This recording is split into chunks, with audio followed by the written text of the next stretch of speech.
வணக்கம். ஹிஸ்டரினா வெறும் போர், ராஜா ராணி கதை மட்டும் இல்லைங்க. ஆமா, திடீர்னு ஒருத்தர் எடுக்கிற முடிவும் ஒரு சின்ன பொருளும் ஒரு நாட்டோட கதையையே மாத்திடும். இன்னைக்கு தேதி டிசம்பர் 11.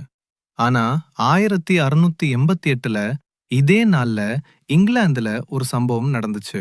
அன்னைக்கு கிங் ஜேம்ஸ் 2 அவரோட தலையெழுத்த மாத்திக்கிட்டு ஒரு பொருள தேம்ஸ் நதிக்குள்ள தூக்கி எறிஞ்சார்.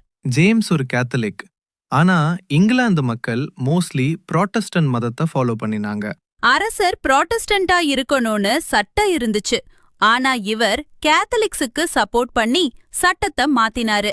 மக்கள் கடுப்பாயிட்டாங்க. உடனே புராட்டஸ்டன்ட் தலைவர்கள் நெதர்லாந்து இளவரசர் வில்லியம்க்கு கால் பண்ணாங்க. வில்லியம் வந்ததும் போரே நடக்கல. மக்கள் அவர் பக்கம் நின்னதால ஜேம்ஸ் ஷாக் ஆயிட்டாரு.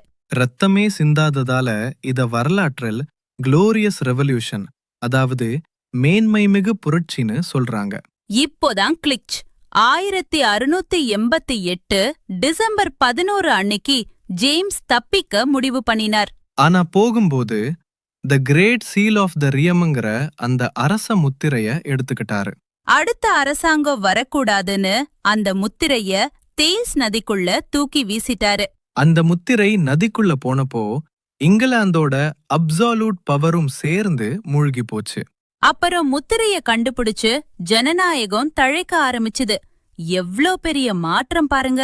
அடுத்த நிகழ்ச்சியில இன்னொரு சுவாரஸ்யமான வரலாற்று தகவலோட சந்திக்கிறோம். வணக்கம்.